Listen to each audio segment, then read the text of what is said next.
Next, we're going to demonstrate the hi-hat sound, which for us, we play at both the flat and the port position.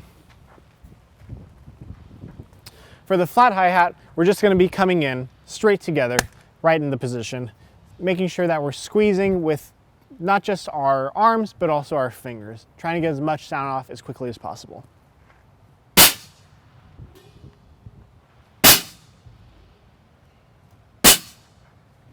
Notice that when he plays, he keeps the cymbals pressed together for at least a few counts afterwards to make sure that there's no extra rattle or sizz sounds that are happening.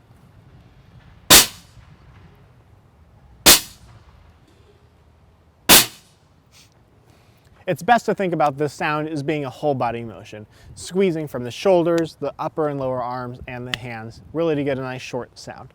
Also, the closer we are together in terms of overlap, the better the sound will be. If we have too much offset, it's easier for the cymbals to rattle and to get unnecessary sounds. So we want a very small amount of offset, only about an inch or so.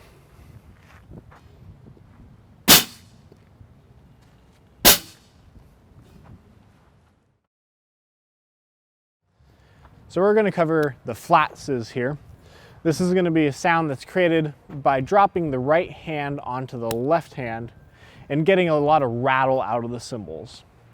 The way that we approach the sizz is that we're going to have two contact points, a contact in the front, contact in the back, so that way the top and bottom can vibrate and rattle and get that nice sizz sound that we're looking for. There's not going to be any prep for this. It's just going to be a heavy drop from the right arm. The left hand's going to stay stable, and as soon as we drop in, we're going to go to a 2-inch separation.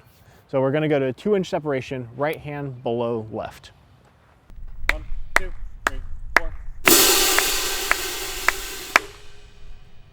Another one. 1, 2, 3, 4.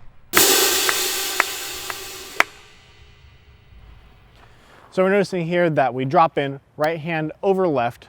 We have that separation of about 2 inches. We see contact in the front and back, but not the top and bottom, because that's where we're going to get the rattle. Sizzes can be any length, depends on what the music calls for. Often we will just let the sizz die out naturally. Sometimes we will see sizzes at any interval of a rhythm, whole notes, half notes, quarter notes, at which point we'll have a hard lift off. The lift off is going to be a hard pop, both hands participating in that. 1, 2, 3, 4. 1, 2, 3, 4. Notice too that as they play the sizz, the fingers are off the cymbal, as we don't want to get in the way of any of that vibration and movement between the plates. The port sizz is really the same principles as the flat sizz. We're going to have that port position that we're used to, and we're going to be dropping in right hand below left, still keeping that 2-inch separation between the cymbals top to bottom. Again, we're going to have here the front and back contact points, tops and bottoms are open to rattle. 1, 2, 3, 4. 1, 2, 3, 4.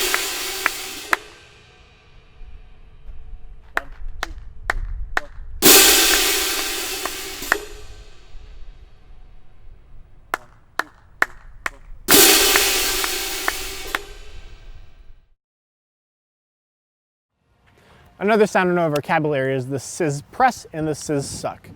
Both of these can also be done at flat and port, although most of the time they're done at flat, and it's probably the easier of the two positions to do than that. First, for the Sizz-Press, we're going to drop in as if we were just playing a normal sizz, and before the rhythm of the press, we're just going to push extra pressure into the plates and cut off the sound with the fingers as well. Sizz-Presses and Sizz-Sucks are often done at different rhythmic values. Here we'll demonstrate a few. We'll do a few half notes, quarter notes, and eighth notes. 5, 6, 5, 6, 7, 8.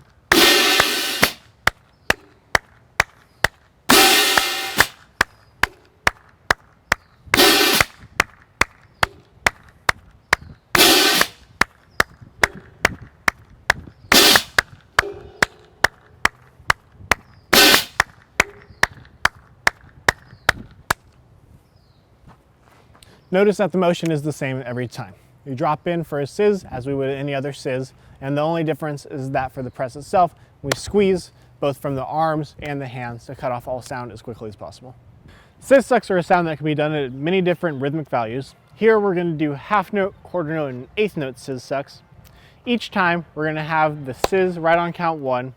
Based on how long the sizz is going to be, we'll change how far out we go on the cymbal. We're never going to let the right hand pass the left bell though. If we go too far out, it's going to be hard to keep the contact and have the overlap necessary to get the suck that we want. The key to a good suck is actually not to press the cymbals together, but instead just thinking about pulling very hard. As long as you have that pull and the cymbals are in contact with each other, the suck will happen naturally because of the curvature of the plates. So once again, we don't have to press the cymbals together, but just pull very hard with the right hand and make sure the left hand's stable to receive that suck. For this exercise, we'll do a bring up, have 2 of each, 2 half notes, 2 quarter notes, 2 eighth notes, and we'll do a bringing down at the end. These will all be at flat.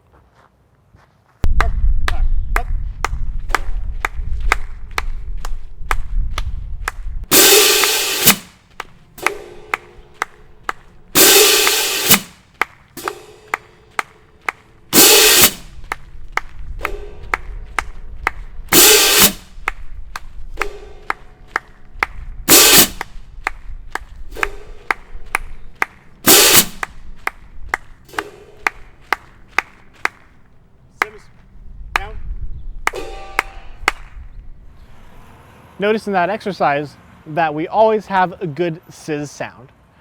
If it's a half note, quarter note, eighth note, or any other value, we always want the sizz to be a nice rattle sound and not just a slide. The difference between the two really just depends on us coming in with a little bit of weight and getting some amount of flam in there so that way the cymbals begin to rattle against each other, get that sizz sound, and then we're out on the motion.